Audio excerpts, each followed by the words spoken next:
Good afternoon, everyone. Welcome to the Kleinman Center, and welcome to Climate Week. We are so excited that this is the 5th annual Climate Week, and this is one of just 50 events that we're hosting across the university this week. It's lovely to see you all here. Thank you for coming out. I'm Sonia Carley. I'm the faculty director of the Kleinman Center for Energy Policy, which is where you are now. And we are especially lucky today to have Ryan Hledik join us from the Brattle Group. The Brattle Group is a consulting firm that is located in Boston. Ryan will talk to us today about virtual power plants. Virtual power plants are essentially, in summary, it is a way to integrate a variety of distributed energy resources such as smart thermostats, for example, electric vehicles, residential solar, and integrate them all together to help improve the performance of the electric grid. Ryan is the perfect person to chat with us about this. Let me give you a bit of background about Ryan, and this is just a condensed version of his extensive professional history. Before joining the Brattle Group, Ryan received his MS in Management Science and Engineering from Stanford University, where he concentrated in energy economics and policy, and also while he was there, worked in the Energy Modeling Forum. He is also a Penn alumnus, quite exciting for us. He earned his BS in Applied Science from the University of Pennsylvania with minors in economics and mathematics. Ryan is a principal at Brattle. His consulting practice focuses on regulatory planning, strategy matters related to emerging energy technologies and policies. He has consulted for more than 80 clients across 35 states and 9 countries. He has supported his clients in matters related to energy storage, load flexibility, distributed generation, electrification, retail, tariff design, energy efficiency, and grid modernization. His work has been cited in regulatory decisions establishing procurement targets for energy storage and demand response, authorizing billions of dollars in smart metering investments, and approving the introduction of innovative rate designs.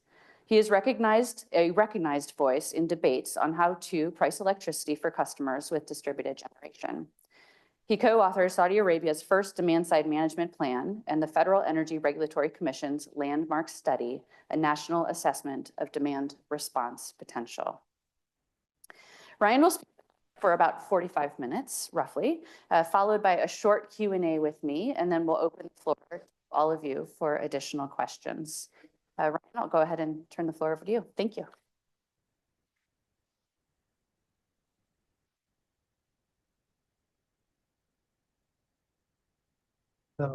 Well, thank you very much, Dr. Carley, for the nice introduction. It's great to be back on campus. I was walking down Locust Walk last night when I got here, and suddenly something didn't feel right, and I looked down and I was standing on the compass, and I was like, I can't believe this. For 4 years as an undergraduate, I never once stepped on the compass, and here I am standing on it. So if I mess up this presentation, we all know what happened. So I'm going to talk, as Dr. Carley said, about virtual power plants. A lot of this draws from some work that we did for Google about a year ago, where they had asked us to come in and really try and put a spotlight on some of the opportunities to get reliability to the power system cost effectively from virtual power plants and from customers being more flexible consumers of energy. Before I jump straight into virtual power plants, first just wanted to start with a little background on kind of the current state of supply and demand in the power sector. So we'll start with a historical perspective on demand, and specifically we're going to look at peak demand growth in the US over the last, roughly the last 7 years, from 2016 to 2023. Over that 7-year period, what we saw was that peak demand grew by 24 gigawatts, which might sound like a lot, but that was only 3% growth in US peak electricity demand. So it's pretty flat over that 7-year period, and had been flat even in the years leading up to that. There are a few reasons for this. One is the economic recession from 2007 to 2009 really led to flat electricity consumption in the US, and that has persisted since. Part of the reason is improvements in energy efficiency. We've seen pretty significant gains in energy efficiency over this time period. And then lastly, over this period, we've just generally seen our economy's growth being less dependent on electricity. So historically, over the last 7 years, we've seen flat demand growth. When we look to the next 7 years, that picture is changing pretty dramatically. My firm, Brattle, and other firms as well, are forecasting that peak demand could increase by 100 gigawatts over the next 7 years. So 4 or 5 times the rate of growth that we've seen relative to the last 7. One of the biggest reasons for this that you've probably seen in the headlines is data centers, hyperscaler data centers that power all of our chat GPT queries require a ton of energy to make all of that happen. But that's not the only reason. We're also converting buildings from relying on gas heat to relying on electricity. Consumers are pretty rapidly adopting electric vehicles now. And then we're also bringing more manufacturing onshore, and advanced manufacturing is contributing to this growth as well.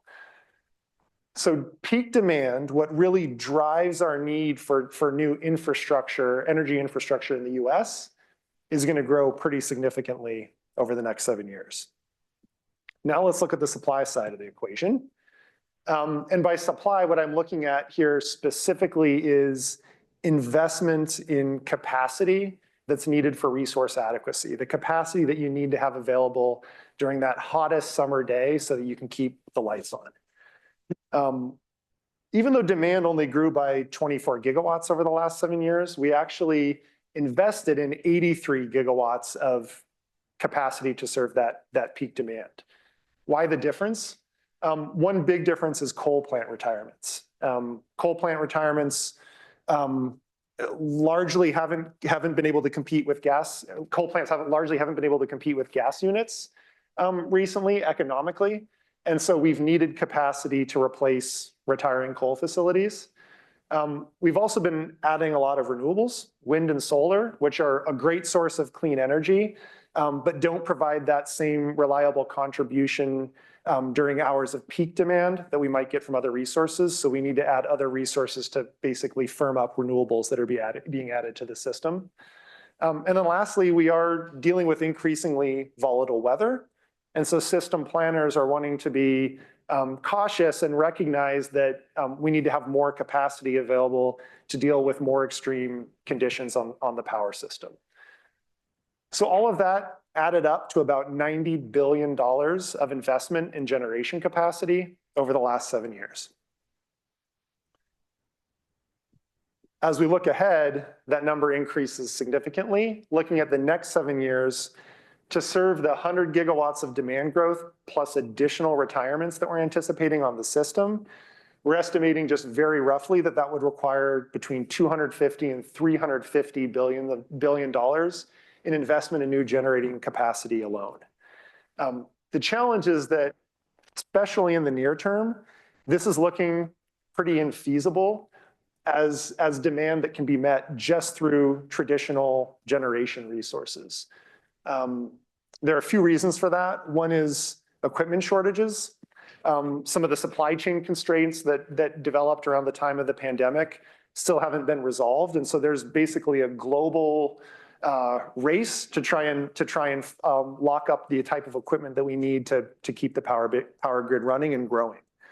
Also, large scale, utility scale generators need to connect to the transmission system, and transmission system operators have a process that those generators need to go through in order to receive permission to connect to the transmission system. It's called the interconnection queue. Delays associated with getting through that process can add years to the timeline associated with getting these new generators developed. There are also affordability concerns related to the $300 billion price tag that we might be looking at for adding all this new generation capacity. And then lastly, given decarbonization policy goals, we aren't able to just build gas plants to address this need. So what this last chart is, this last kind of bottom quadrant of the slide is really intended to highlight is that we have a gap between demand and supply, and we're going to need new, creative, innovative solutions that will allow us to address that need, both affordably and reliably. And that's where the idea of virtual plants comes in as one of those innovative solutions. So what is a VPP? Maybe just kind of quick show of hands, how many of you have some degree of familiarity with virtual power plants or have at least encountered the term coming in? So maybe half the room, maybe a little more. So I'll just start with, virtual power plant, it's kind of one of those terms that you'll get a different answer depending on who you ask what this term means. So I'll just start with how we've defined it typically in a lot of our research. So we've defined it as a portfolio of distributed energy resources, or DERs, that are actively controlled to provide benefits to the power system, to consumers, and to the environment. And so what you're seeing in the left-hand side of this slide in green is just a few different examples of potential elements of a virtual power plant. It could be smart thermostats that are being used to, remotely control a customer's air conditioning usage in an automated way. It could be rooftop solar PV. Could be electric vehicles whose charging is being managed to provide benefits to the grid. Distributed batteries, smart water heaters, or even automating energy management systems in commercial buildings. So all of these types of resources can be aggregated up into a portfolio that could then be managed by a utility or by a third party to ultimately provide benefits to the power system. If this is done effectively, the outcome should be that the cost of managing the power system and meeting customers' demand for electricity will be reduced, or we could reduce our emissions as part of a virtual power plant strategy as well.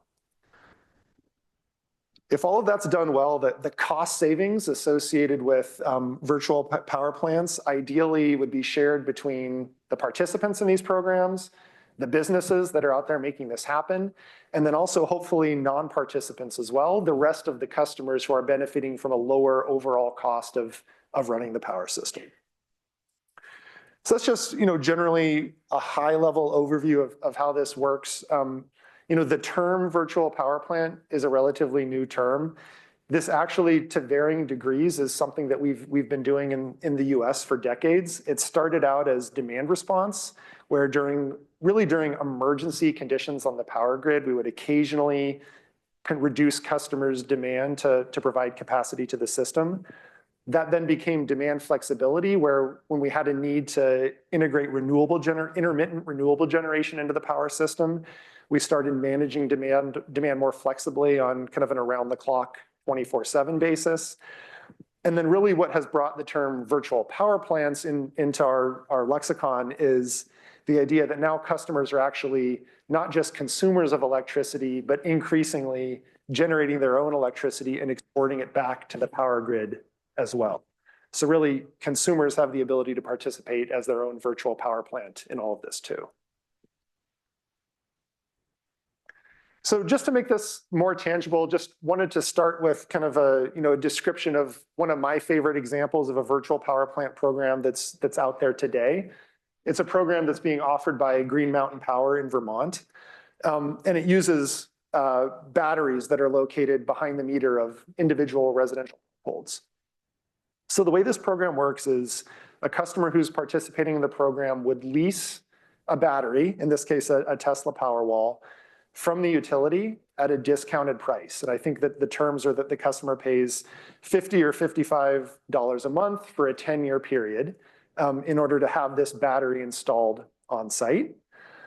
For most of the days and most of the hours of the year, the customer gets to use that battery to provide backup power in case of an outage, or they can use that battery to reduce their electricity bill by shifting their usage from hours when their electricity price might be higher to hours when their electricity price might be lower.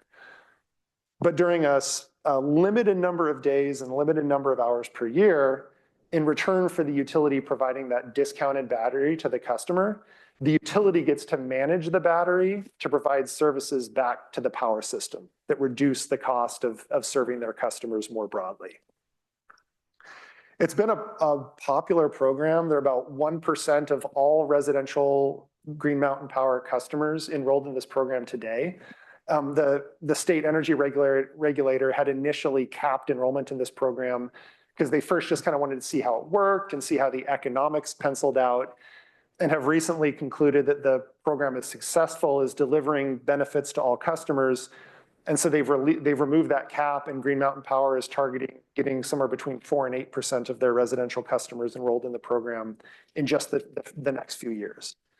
So it's been a very popular program. From the customer's perspective, there are a number of benefits to participating. Obviously that they're getting that discounted battery, and I think what they're getting is roughly half of the installed cost of this battery covered by the utility. There's no upfront payment required from the customer, right? They don't need to have thousands of dollars of cash on hand to pay for a battery. As long as they can make that $55 a month payment, they're able to afford the battery. This reduces outages these customers would experience because that battery is sitting on site and can power critical circuits in the customer's home if the power does go out. And then, as I mentioned, it also can provide bill savings to these customers. And there are also elements of this program that's offered by Green Mountain Power where they provide additional discounts or even sometimes free batteries to lower income households that are located in particularly unreliable portions of their power system. So there are huge customer benefits associated with the program, but it's also a win-win in the sense that it benefits the utility as well. The utility is able to share in the cost of these batteries with the customer. So the customer is only paying for half the battery, the utility is only paying for half the battery. From the perspective of the utility's shareholders, Green Mountain Power is an investor-owned utility. From the perspective of the financial interest of their shareholders, utilities make money by investing capital to build out their power grid and earning a return on that investment. The utilities own the batteries in this case, so they're actually able to earn a return on all of the investment that they're making in these grid assets. The program has improved customer satisfaction. It's very popular, and it has also reduced the cost to the utility of managing their distribution system and the transmission costs that they're incurring as well. So one of the really interesting elements of the VPP is if designed appropriately, it can the customer and for the utility. Why are we talking about this now? One of, in addition to some of that background that I provided, is we're really at an inflection point when it comes to what we're seeing as being customer adoption of all of the technologies that are going to make this happen. So the numbers that you're seeing on the right-hand side of this slide are just a few different analyst projections of customer adoption of various flexible energy technologies between now and 2030. And what we're seeing is that by 2030, customer adoption of these technologies could be between 3 times and 10 times higher than it is today. So we're right at a point when a lot of this growth is going to happen. It's happening for a number of reasons. The costs of batteries, of rooftop solar have come down pretty significantly and are projected to continue to decline. We're seeing a lot of advancement in the technology and the software that's needed to orchestrate the management of all of these technologies that are customer cited. Policy incentives like the IRA have driven down the price of these technologies further. We're seeing wholesale electricity markets being redesigned and reformed in a way that allows distributed energy resources to participate in those markets and compete with the larger supply side options. We're seeing growth in model availability of electric vehicles and other technologies. And then lastly, just the decarbonization imperative, the focus on cleaning up our power supply is driving a lot of growth and investment in this area. So now I'll talk a little bit about some of the modeling that we did in this study with Google.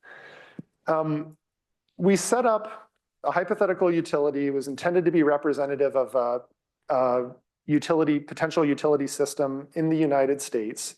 It's about a mid-sized, we set it up as a mid-sized utility with 1.7 million customers, and defined the utility such that this was a forward-looking study, and by 2030, 2035, half of this utility's energy would be coming from renewable sources of generation. So this is a decarbonizing utility system that we modeled. And then we set up our analysis to see if a virtual power plant that's composed of 4 residential technologies could provide 400 megawatts of capacity or demand reduction to this utility. So that's a little bit more than 10% of the utility's net peak demand. We defined the virtual power plant as having those 4 technologies. The first is batteries that are located behind the meter of residential customers. The second is managed charging of electric vehicles. The third is smart water heaters, so electric water heaters that can actually communicate with the grid and have the heating of the water in the tank be managed accordingly. And then smart thermostats that are being used to control the customer's air conditioning or if needed, their electric heating as well. So we define the virtual power plant in that way. And then what you're seeing on this slide is a picture of the utility's net hourly demand on its peak day when its net demand is highest. And when I say net load or net demand, what I'm referring to there is the utility's system demand minus the generation that the utility is already getting from the wind and solar units that are on its system and can't be, dispatched or controlled. So the dark blue line is the net load shape before this virtual power plant was dispatched. And then the dashed orange line is showing how that net load shape changed once the smart thermostats were controlled and the water heaters were controlled, et cetera. And so kind of the first takeaway here is during those hours when the peak demand was highest, you can see that the virtual power plant was able to reduce demand in all of those hours so that a 400 megawatt reduction in demand was achieved over the course of the entire day. And then you can also see that a lot of that some of that usage was shifted into the middle of the day when this utility might otherwise be needing to curtail output from solar panels because more solar generation is being produced than is needed during the middle of the day. So pretty remarkable picture that we're showing here. This is just one day. We did look at the full 8760 hourly load profile over the course of the year. And what we found was that the virtual power plant would actually need to operate in both the summer and the winter seasons, so 7 months of the year total, for 63 hours of the year, and on this particular day for 7 consecutive hours. And that's definitely different than how we've thought about using demand-side resources in the past. But as I'll mention in a minute, this is reflective of realistic constraints around our ability to manage different technologies that are on the customer side of the meter. So I'll talk a little bit about how we did that modeling, and I'll use electric vehicle home charging as the example. So the chart that you're seeing on the right-hand side of the slide here, the dashed dark blue line is showing kind of what the average electric vehicle charging profile might look like over the course of a day. And then the solid lighter blue line is showing what that charging profile looks like after those EVs are participating in this VPP program. So we did all of our modeling is based on kind of observed performance of these types of programs where they've actually been offered by utilities or virtual power plant aggregators in reality. There are a few types of things that we're accounting for here to make this realistic. The first is limits on customer tolerance for number of interruptions. When it comes to EV managed charging, you potentially can manage a customer's EV charging on close to a daily basis as long as the EV is charged when the customer needs it in the morning. The same is not true for smart thermostats that are being used to control a customer's air conditioner, right? For air conditioner load control, you might only be able to mess with the customer's thermostat 10 or 15 times per summer before they just kind of get tired of the program and say that's enough, I'm dropping out, right? So we have event-based limitations associated with each of those technologies. We're also accounting for the load that's available to be reduced when it's needed. And that's based on load profiles of each of the technologies that we modeled.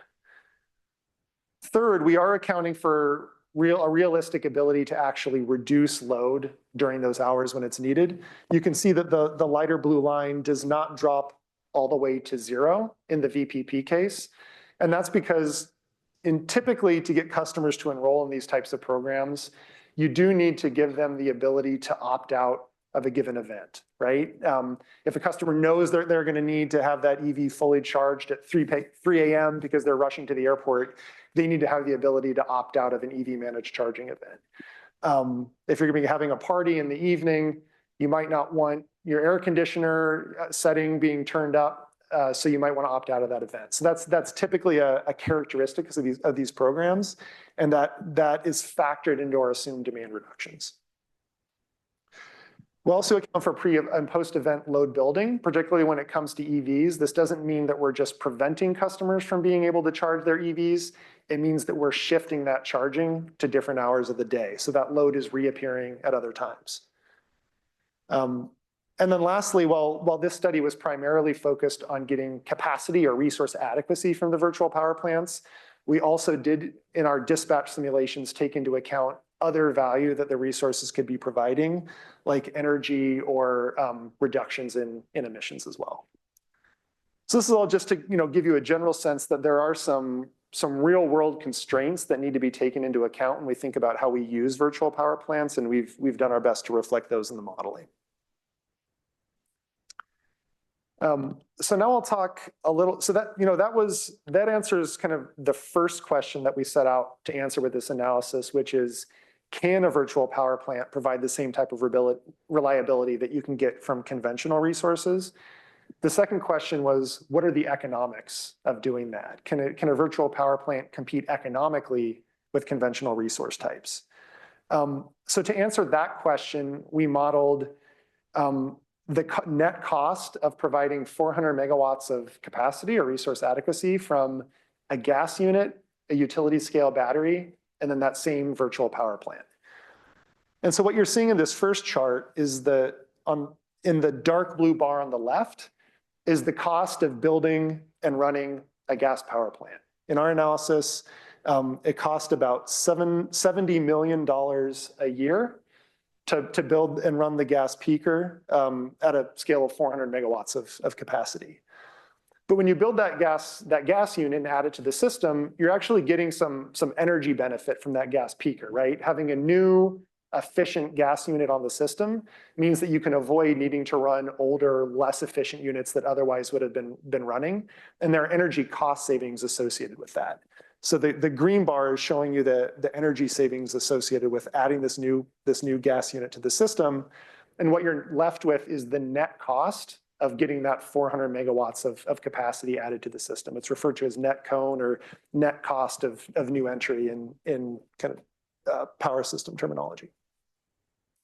So $43 million of net cost.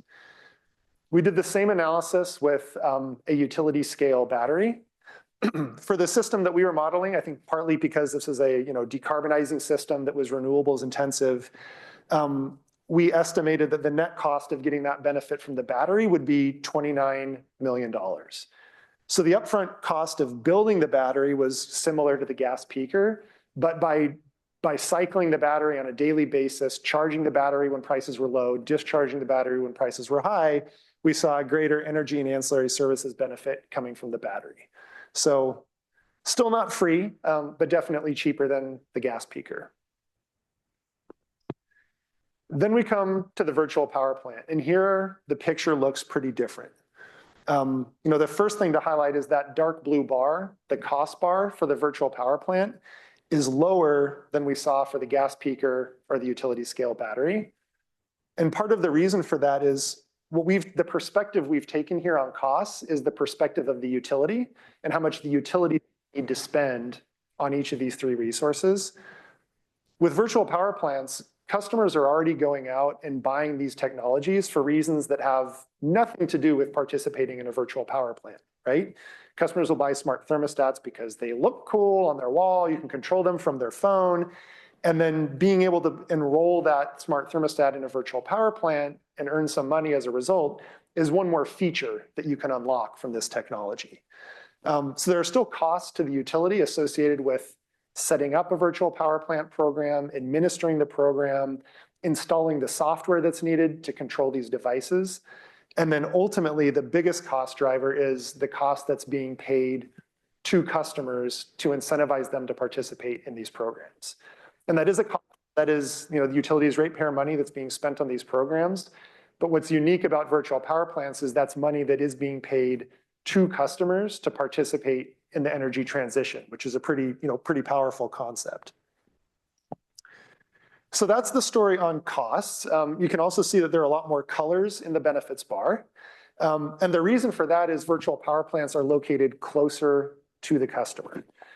So one of the big benefits of that is you can potentially, if the VPP is operated efficiently and in an optimal way, you potentially can avoid the need to go out and invest, or at least reduce the need to go out and invest in the distribution system and potentially the transmission system, because this energy is being generated close to the customer and doesn't need to be moved across power lines from remotely located generators. There's also a pink section at the top. What we found is that the virtual power plant, particularly the smart thermostat component of the virtual power plant, can provide not just demand reductions, but an overall reduction in energy use. And those energy savings have associated carbon reduction benefits as well. So we included that in this value stack as we valued it at about $100 per ton as the social cost of carbon, and included that here as well. And when you consider all of those benefits, including that societal benefit of the greenhouse gas emissions reduction, what we're left with is still a positive net cost, but only $2 million, which is pretty remarkable when you compare it to the cost of the other resources. If we ignore, now the emissions benefit, well, it's a real benefit. It's not something that can necessarily be monetized by most utilities today. And so if we exclude that and just focus on the resource costs, what we're still seeing is that the VPP provides this capacity at about 40 to 60% of the cost of the conventional alternatives. So the potential for pretty significant economic savings. That was just one case. We did want to try and understand how robust these findings were across a broader range of assumptions. And so we ran about a dozen different sensitivity cases to try and understand that. So what you're seeing in this chart is just, again, that last bar in each of the three sections of the chart, the net cost bar, and then the range of high and low net cost estimates that resulted from those sensitivity cases. And so there are a couple interesting things that I noticed here. The first is, depending on what we assume about kind of current declines in the cost of the various customer technologies that are being adopted, there are conditions under which utility scale battery storage could be cheaper than the virtual power plant option. So that's the first takeaway for me, is that those are competitive resources in certain markets. The other interesting thing is the lower end of the range is actually dropping into negative territory, where essentially we're getting resource adequacy, capacity at a negative net societal cost. And that happens particularly when we're in a system where there are very high transmission and distribution costs that are being avoided by the virtual power plant, or there's a pretty significant cost being assigned to carbon emissions.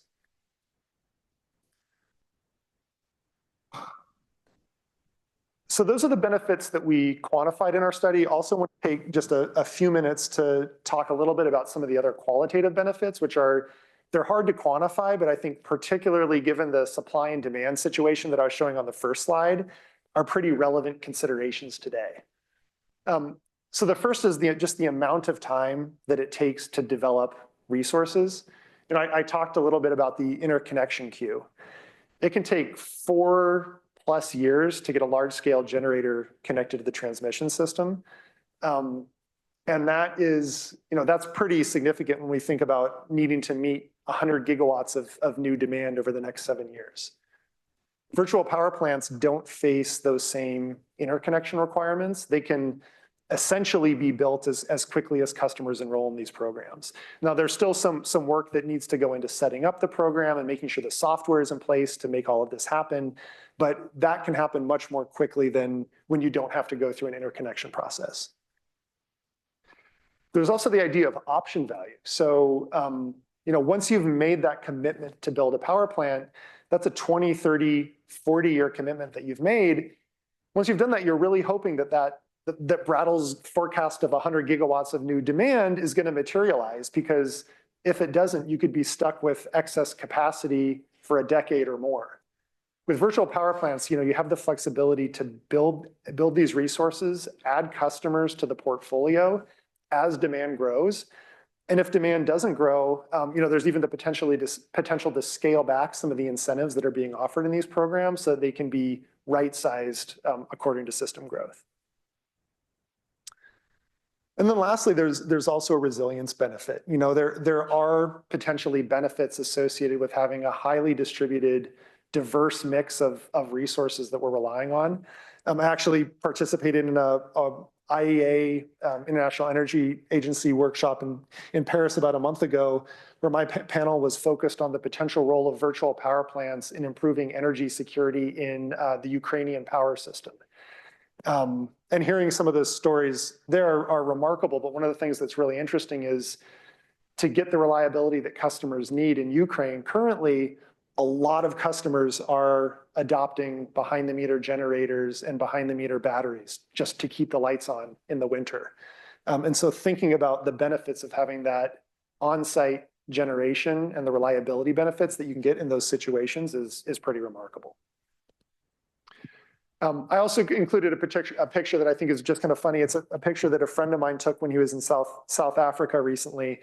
They've been experiencing some pretty significant reliability challenges. And so it's actually become a feature of Kentucky Fried Chicken's marketing campaign to advertise that they have backup generation and will be able to keep the lights on even when there's a rotating outage on the power system. So you can get fried chicken even if the power's out in South Africa. And that just gives you, a general sense of the real economic value that can be associated with a more resilient power system. So far I've done kind of the classic consultant's move of saying, there's this huge opportunity. It makes a lot of sense. Now just kind of go out and figure out how to get it done. Didn't want to stop there. So I did want to highlight that, there are certain conditions that are preventing this opportunity from really being realized today, and wanted to highlight what we consider to be some of the important market conditions that need to exist for virtual power plants to be scaled and developed at the level of benefit that I just discussed. So the first category relates to market design. I mentioned wholesale markets earlier on. There's an ongoing initiative right now to set up the rules for participating in wholesale electricity markets in a way that allows these distributed energy resources to compete on a level playing field with supply side resources. And that's easier said than done. The system operators do face some pretty significant, I think, technical challenges when it comes to needing to think about how to manage thousands or millions of resources on the system rather than a smaller number of large generators. But this is an ongoing effort that's happening, that's been driven in particular by something called FERC Order 2222. We also need to see that same type of innovation happening on the retail side with new programs and new rate designs that are being introduced that give customers not just the financial incentive to do this, but the ability to enroll in programs in a really seamless and easy way.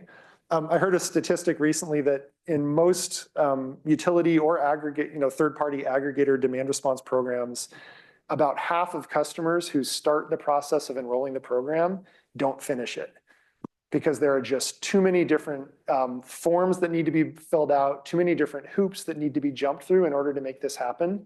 So the more we can streamline that enrollment process, I think that's one of the biggest barriers to engaging customers in this opportunity. There's also the issue of technology innovation. I think we are increasingly seeing adoption of distributed energy resources. We're anticipating seeing more of that, as I was saying, in the future. Where there is still room for innovation, or at least coordination, is on the ability of these devices to coordinate with each other and with the utility and with the wholesale markets. Particularly, some of the OEMs, the manufacturers of these technologies, are kind of trying to carve out space for themselves. And that's sometimes at a cost of not allowing open kind of communication standards to be widely adopted across the entire industry. So the more that aspect of this can be streamlined, the more VPP deployment we're going to see as well. And then we also need, algorithms, software for managing all these devices. There are a lot of companies that are out there building what are called DERM systems today to make that happen. Policy support definitely helps. I think to the extent that we can see codes and standards that are actually promoting the deployment of flexible end uses in buildings, that can be a big driver of this. R&D funding can be important as well. I think one of the challenges that we see with system operators is they just don't necessarily trust a resource that's based on 100,000 air conditioners to perform the same way that a single gas power plant will perform when they push a button. So the more R&D piloting that we can do to really prove that this works at scale and is reliable, the better. And then lastly, the regulatory framework. I think I mentioned this a little bit a minute ago, but the way at least investor-owned utilities are regulated doesn't provide them with the same financial incentive to go out and pay their customers to use less as they have to go out and invest capital in the power grid and earn a return on that investment. So to the extent that new incentives can be introduced that make this as attractive or more attractive of an opportunity financially for utilities and their shareholders, I think the more likely we are to see everyone really jumping on this opportunity. And my view is the utilities, particularly the distribution utilities, will need to be at the center of a lot of this because the utilities have a relationship with the customer.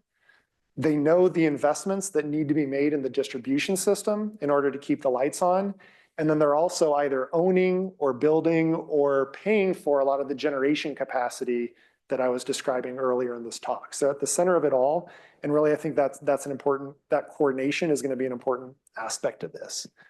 And then I think once we've done that, once those incentives are aligned, we're going to start to see virtual power plants being more broadly considered across utilities' long-term resource plans. So just the thoughts on kind of the conditions that we will need to see in the future in order for this opportunity to be maximized. Our report concludes, the report that we put out for Google concludes with just three what we consider to be low-risk actions that utilities and regulators can take now to get started on the path forward. The first is to conduct what we call a jurisdiction-specific market potential study. The potential value that a utility in California might get from virtual power plants could look very different than what a utility in Minnesota or New York might need to get from virtual power plants. And because they're essentially this Swiss Army knife that can provide a lot of different sources of value, it's important to start by understanding what the need is for a given utility system and then build off of that. Second is, I mentioned pilots a minute ago. I think it's important to do some small scale pilots to prove the efficacy of this approach, but it's equally important not to start there. Sometimes small scale pilots or demonstration projects can just kind of become a way of showing that we've done something and then checking the box and then moving on to something else. So what I try and encourage utilities and regulators both to do is if a VPP pilot is being proposed, propose the pilot with an assumption that the pilot will be a success and that it's accompanied with a plan to scale the pilot once that success is achieved. I think in addition to proving technology, we also can use this as an opportunity to prove out some of those financial incentives for utilities that I was describing earlier as well. And then lastly, I think what we see in a lot of jurisdictions is that policies and regulations just generally don't comprehensively account for the value of virtual power plants that I was just describing. I don't think that's always deliberate. I think it's often the case that regulators or utilities are, trying to make a decision about the next billion-dollar transmission upgrade and don't necessarily view virtual power, which involve kilowatts from an individual household, as having magnitude of importance. So one of the things that we're trying to do with a lot of our work is just draw attention to the fact that once it's scaled, virtual power plants can run the same level of opportunity for facilitating the decarbonization transition as we have in a lot of the utility scale resource options that are being considered today as well. So that is my last slide. Since Dr. Carly hasn't yet given me the like speed it along sign, the last thing I'm going to do is make a quick shameless Brattle recruiting plug. We are hiring right now. We love hiring undergrad and grad students from Penn. We do it every year.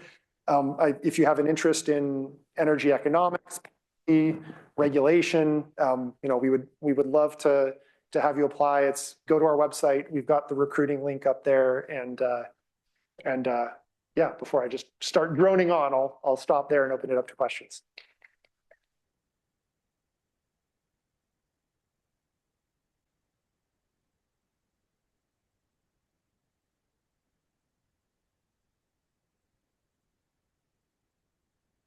A little costume change here. Wonderful. Thank you for that. That was an excellent overview of VPPs and your work. So as I noted before, I'm going to ask just a few questions first, and then I'll open it up to the floor. So please work on your questions as I get us kicked off. The first, I'm really interested in actors that are involved in this space and institutional design. And specifically, I'm wondering if there is a need for an adjustment of the institutional actors that are within the electricity market space. Do we need new aggregators, for example? Do we need demand system operators, for example? Or are the institutions and the actors that are already there already sufficient for handling VPPs? I think that, I think the kind of boring answer to that question is I think a lot of that institutional infrastructure is there. As I was saying, I think the utilities themselves will play a really important role in making all of this happen. Demand response aggregators, we've seen a lot of the innovation, particularly as it relates to customer engagement and making this a compelling value proposition for customers. We've seen a lot of that innovation originating with virtual power plant aggregators. And then the system operators, I think, understand the opportunity and are really just kind of grappling with how do we set up market rules and requirements in a way that facilitates all of this without sacrificing too much system operation control or reliability. So I think all the pieces of the puzzle are there. I think most of the pieces of the puzzle are there from a technological standpoint as well. A lot of the technologies that I was describing in my study are commercially available at scale today. So to me, the challenge is less one of organization or technology, and it's more one of regulation and policy and incentives. Let me ask about humans, people, and people behavior. Do you think it's realistic to assume that on mass scale, people will adopt these technologies? And what have we learned from past experiments, such as demand response, for example, about kind of some of the behavioral limitations to adoption? Yeah, so there definitely are limitations on adoption and participation. And is kind of going back to the slide that I showed with the electric vehicle charging profile, in our modeling, we did need to account for the fact that there are limits on what customers will be willing to accept in terms of control of their technologies. That said, if the financial incentives are strong enough, and it turns out it doesn't always take a lot of a really big financial incentive to get customers engaged. And if those appropriate kind of protections and controls are built into the design of the program, you can see pretty significant customer participation in these programs. One example that I like to give is Xcel Energy in their Northern States Power Service territory, so the upper Midwest. They have reached the point where over half of all eligible residential customers are voluntarily enrolled in their air conditioning load control program. So more than 1 in 2 single-family homes with central air conditioning in Minnesota have voluntarily agreed to allow their utility to manage their air conditioner in return for a financial incentive. It's not high numbers, not the case everywhere, and I think there's probably a lot that we could learn from Xcel's experience, but it just kind of goes to show that this can scale if the right pieces are in place. So if you give enough money. That's part of it. I think, the money is definitely important, but also just making it easy to enroll, can't emphasize enough how important that is too. Yeah. Okay. And what about the equity considerations here? Are there any kind of equity, justice concerns or opportunities embodied within VPPs? Yeah, so I think one of the concerns that comes up sometimes is, well, this all sounds great and all this exciting technology, but what do we do about the customers who can't afford a Tesla Power or an electric vehicle or a $250 smart thermostat? And so I think there are a couple ways to make VPPs work in that context. The first is, the potential for the cost savings is significant enough that, as I was saying earlier, not all of those cost savings need to go straight back to the participants as an incentive payment.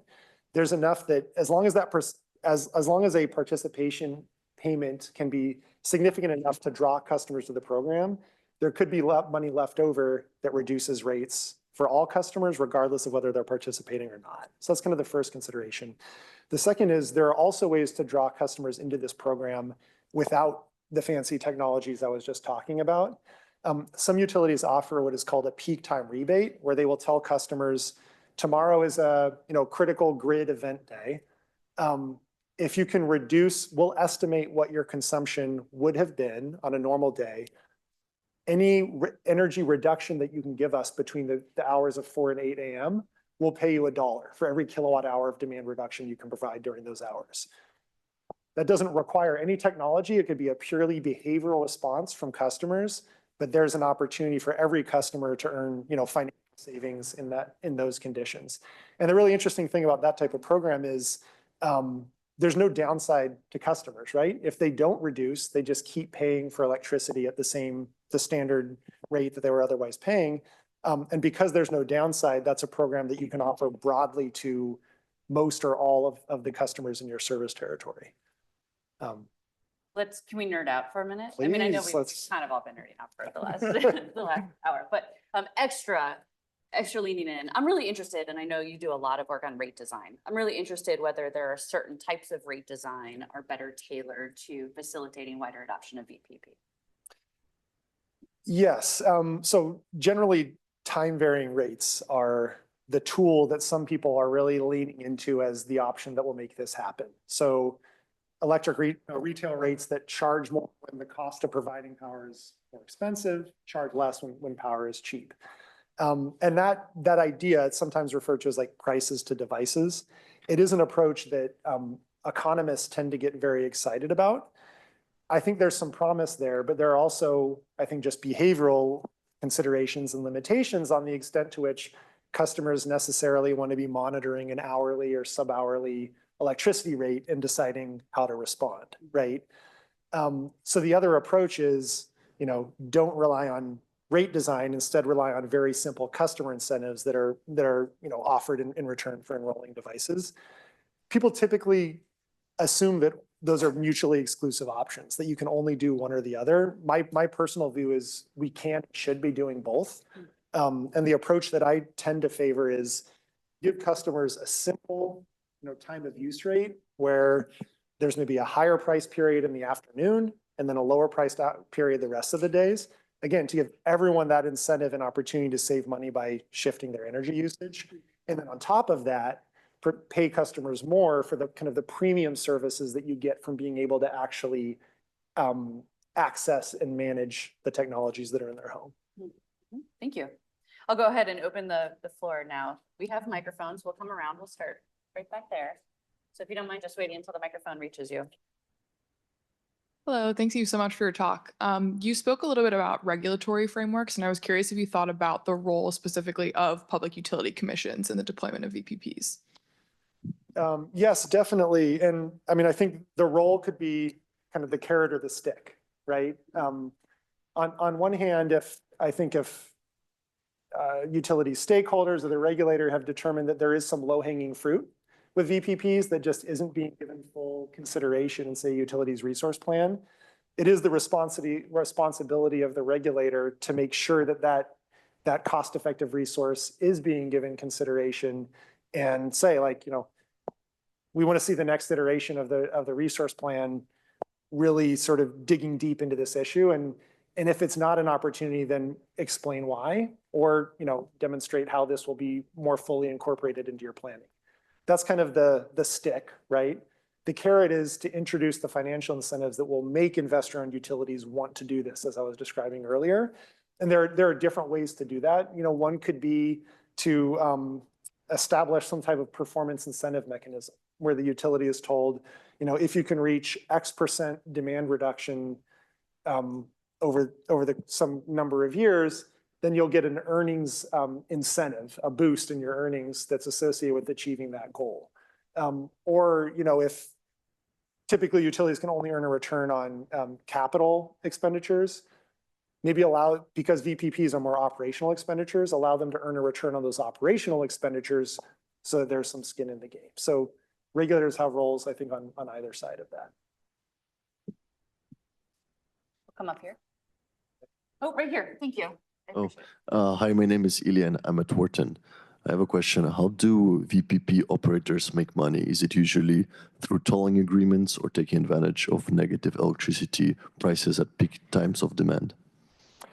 So third-party virtual power plant aggregators typically will monetize the value of their VPP in one of two ways. One is if they're in a market with, in a region with an organized wholesale energy and capacity market, they can just sign customers up to, you know, commit to reducing their load and then sell those demand reductions into like the PJM capacity market as a capacity resource. And so if they're paying their customers $10 million in incentive payments to sign up for this program, and then selling those demand reductions for $15 million into the capacity market, that's, you know, $5 million of earnings for that VPP aggregator. The other is similar, but if you're in an area where there isn't a wholesale market, the VPP aggregator can sell that capacity directly to the utility that's responsible for its resource adequacy and monetize the benefits that way.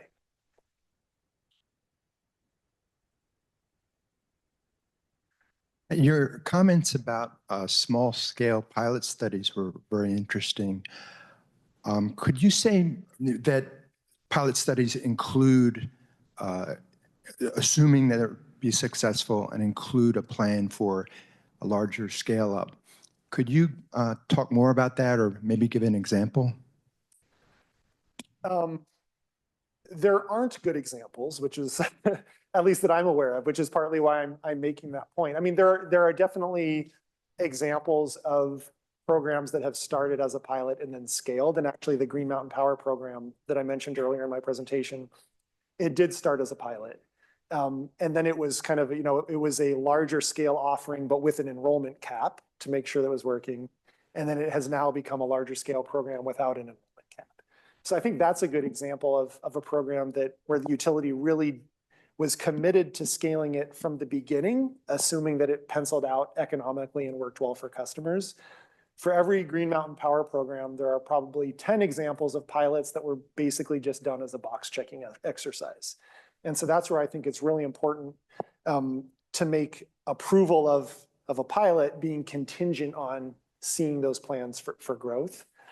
We also sometimes see from a regulatory perspective, the regulators imposing odd requirements on pilots as well. One that really drives me nuts is requiring that pilots be cost effective. Like the point of a pilot is learning, not to like, you know, save a few bucks, right? So that's something I often push back on. Is don't require cost effectiveness, but require that there is a plan to scale.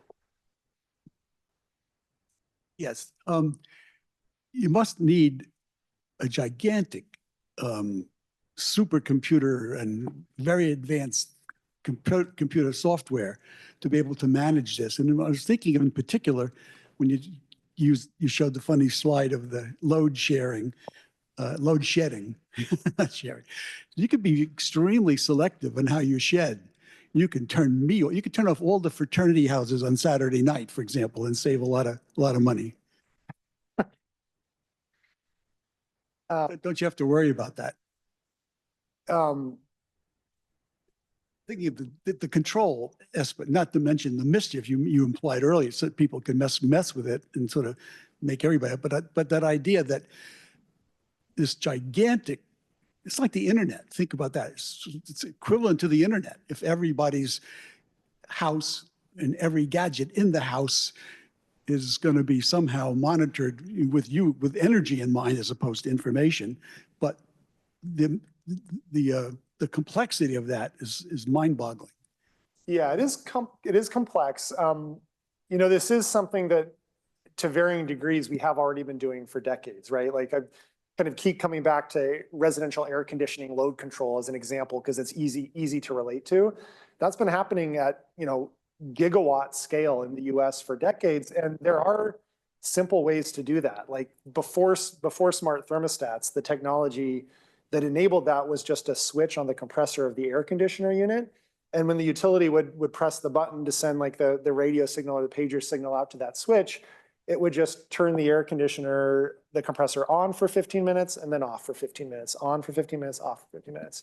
And that didn't require a supercomputer. It's actually fairly simple technology. As we've progressed, the technological needs to do more sophisticated, VPP style control definitely have increased. And I think in particular, if a utility wants to get some of the distribution system level benefits that I was describing in my talk, there will be a need for software that gives the utilities the visibility into where the participants are located in the system, how much they're using at that time, so that the amount of resource that's available to avoid a congestion issue on the distribution system. So we didn't used to know how much energy every frat house on Locust Walk was using. We're getting to the point where we now have that information, and the question is, to what extent can we convince them, I guess, to enroll their air conditioners in these programs? So I guess I also picked up a little hint of concern about the discretion that a utility or an aggregator might have in choosing which entities, neighborhoods, for example, to shut off at any given time. yeah. Yeah, valid concern. So we'll go here and then we'll come up here. Hey, thank you so much for this fascinating talk. I had two questions. One about sort of non-RTO, especially maybe I was thinking about the US South here. So your models showed that's already 50% renewables, and I'm wondering how the economics change if you're in a system that is low renewables. Like, is there a chicken and egg thing where VPPs aren't going to pencil until you get to a certain amount of renewables, or would they pencil really low and so you could convince a regulator to do VPPs and then do renewables? And then the flip side of that question, I was wondering when you were talking about aggregators making money, I get how Order 2222 will hopefully create opportunities for wholesale revenue, but are they never going to see any revenue from savings of distributions and transmission? Like, how do you get an aggregator to be able to get all those pieces of the pie that you're stacking up in your chart? So those are great questions. I'll start with the second question first, related to 2222. You're right. It only opens up the opportunity to basically monetize capacity, energy, and ancillary services revenue, but not the transmission and distribution revenue. 2222 does require coordination between the wholesale markets, kind of the system operators, and distribution utilities.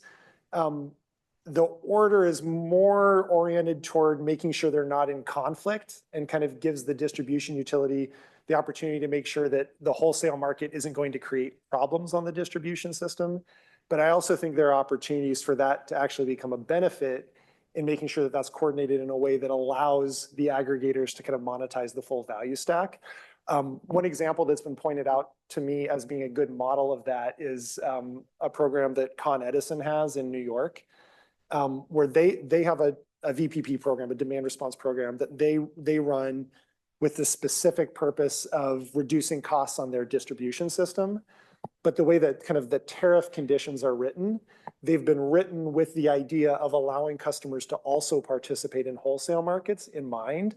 And they're very clear about kind of what takes priority and when the utility will be calling an event for distribution purposes versus when the resource could be used for wholesale market purposes. So even though it's a problem because that value resides within different organizations, but if they coordinate and define the program rules in such a way that allows for dual participation, that's kind of what creates the opportunity for an aggregator to then come in, sign up a single battery, and then monetize the full value stack. It's not happening everywhere, but there are models of it working. And I forgot the first question. What if it's not 50% renewables already? Oh, then there are different sources of value that you would need to extract. I don't think our findings are contingent on this being a high renewable system. And because you mentioned the Southeast, I mean, Georgia is a state that has seen really significant, they're one of the states that's contributing a lot to that 100 gigawatt growth forecast that I was describing, because there's data center interest and advanced manufacturing interest in the state. And they need capacity that just isn't available today, and virtual power plants could be cheaper than building out a bunch of gas facilities. So even if we're not seeing the same energy price volatility that we might see in a heavily renewable system, there's still a lot of opportunities to provide significant value.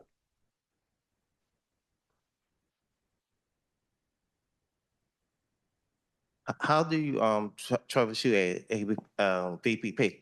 How do in case of malfunction? I'm sorry, could you repeat the question? How do you troubleshoot this case it breaks down? Like how do you troubleshoot an ABP? How in case it breaks down or has the error? Yeah. So what do you do if the VPP breaks down or there are operational concerns? This actually came up in our class earlier. I actually think that VPPs provide a resilience benefit or reliability benefit that you don't get from centralized large-scale generators because they are spread out across a lot of participants. So, for example, with the VPP, if one of the participants in the VPP's battery stops working or you lose your ability to communicate with it, you still have thousands of other customers that are in the portfolio that you are able to work with. So to me, that diversity is more of a benefit than necessarily like a reliability concern that would cause VPPs to be seen as less reliable than conventional alternatives. Fourth row from the back.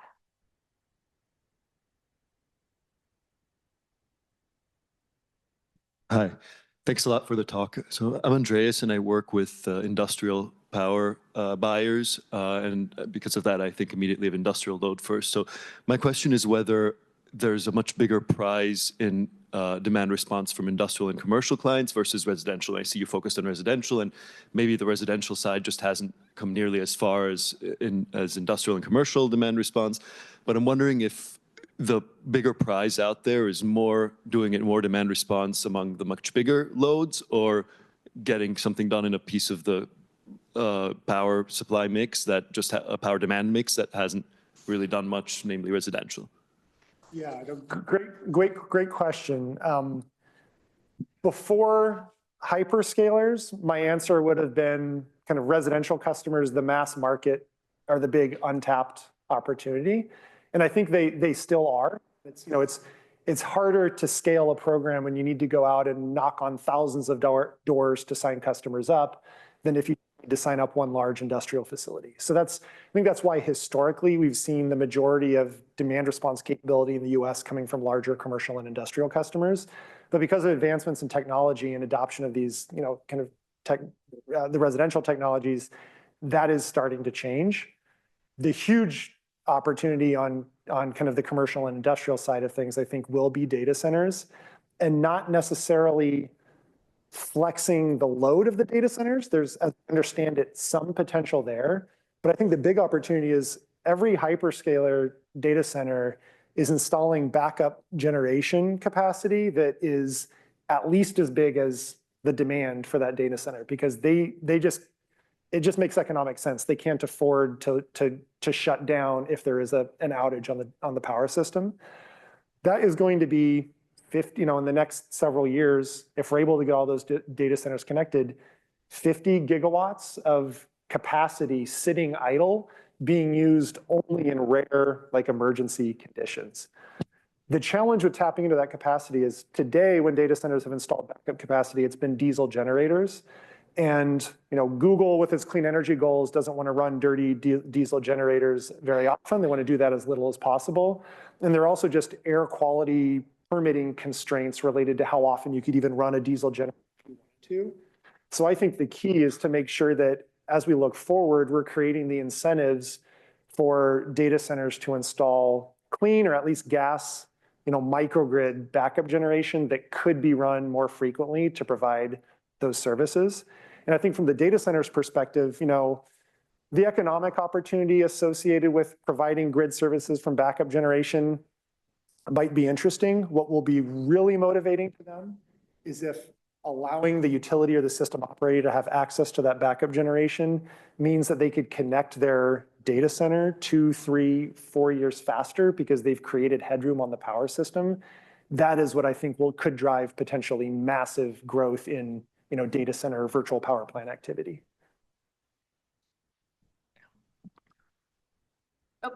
Sorry, I'm Hélène Pilanger. I work for the Clean Energy Convergence Lab, and I'm kind of thinking about raw materials for these systems, because right now we already see a rush towards lithium for EV batteries, for instance.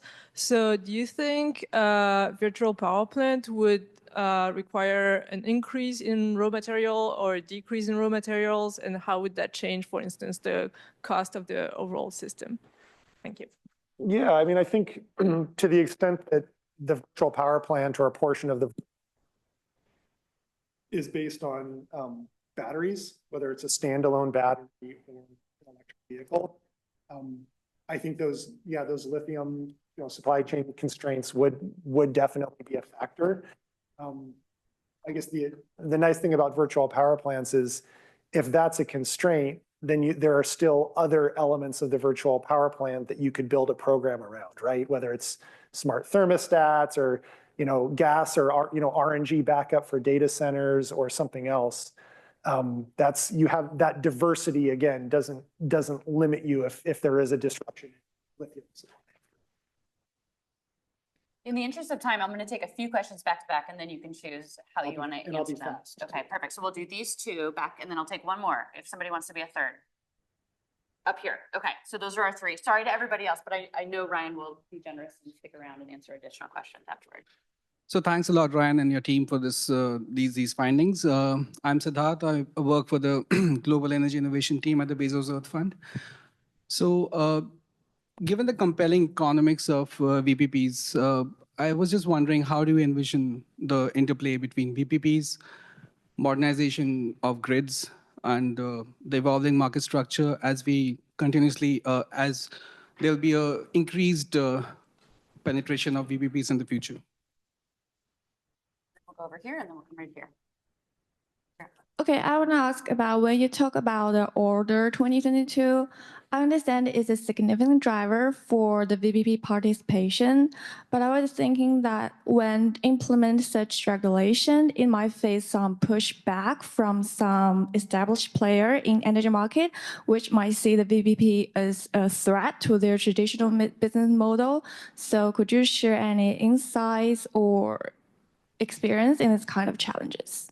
All right, two big ones so far. We'll take a third. Thank you. Thank you for the presentation. My name is Amar. Question is, what % of adoption you assume to get your 400 megawatts? That was 400 megawatt out of 3,500, I'm assuming if I read it correctly. And then what assumption did you consider? So you are dependent on the distribution system to make your VPP operate correctly. What investment, what % investment did you allocate toward that? Choice. Oh, so should I take all of them quickly? You or? can take as many or as few as you'd like. So I think the first question was related to considerations related to kind of grid modernization as VPPs really reach scale. Super broad. I guess one thing I'll just mention briefly is speaking with utility in New York recently, they flagged cybersecurity concerns as an issue that will need to be dealt with as we start to become dependent on Wi-Fi connected resources for a broader portion of our energy management system. I don't know the answer to how we deal with that concern, but I think that's one really relevant consideration just to flag as we think about what's next as we scale this opportunity. Order 2222, what I've observed as being kind of what's preventing more real progress from happening in that area it's mostly been kind of risk aversion on behalf of the system operators. I think their number one priority is to keep the lights on, is reliability, and so experimenting, innovating, kind of dealing with this new resource is just not something that they're really excited about in most cases, and it's not going to make a blanket statement because there are ISOs that are further along the curve here. But I don't know that the lack of progress there that we've seen has necessarily been because of like lobbying from like the large scale generators. I think it's actually the system operators themselves that are proceeding pretty cautiously about how they're actually willing to incorporate DERs into the system operations. And then in terms of VPP participation, I would need to look back at the report. I know that we limited our assumed participation rates to what have been observed as participation in these types of programs when they've been offered by utilities across the country. I think to get to 400 megawatts for this utility, we approached the upper bound of what's been observed. We didn't get all the way to the 50% participation rate that Excel has achieved, but I want to say we were at, for air conditioning, maybe 30% participation among eligible customers, and then lower participation rates for the other technologies. So I would describe it as aggressive, but within the range of what we've seen from other cases. And then our distribution costs are based on a survey of marginal distribution costs that have been used by utilities in various DSM filings over the last few years. That was excellent memory. I sometimes can't remember one question. He just remembered four back to back. Okay, first, I would like to take a moment to thank Ryan for his excellent presentation.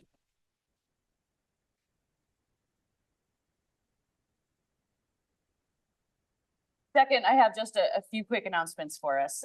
The first is that this will be available, the video of this event will be available up on our website very soon. And our website has a brand new look, so please go check it out. It's amazing. Second, our podcast, Energy Policy Now, will also feature Ryan in coming days, so keep an eye out for that, probably within a week to 2 weeks. Third, we have our big event for the year, the Carnot Prize. It's a prize for somebody who is really just making a huge difference in this world in the energy and climate space. This year, we're giving it to Jackie Patterson, who is an environmental justice leader. And that event is taking place on November 4th. So please mark your calendars and come join us in celebration. We also have the honor of having Shelley Welton, Presidential Distinguished Professor, give the honorary keynote at that event. So come out and hear Shelley's talk as well. And lastly, there's lunch outside. Please feel free to grab one on your way out, but you're also welcome to bring it back in here and eat in here if you'd like to, and stick around a little bit and ask Ryan questions. So thank you all. Thank you.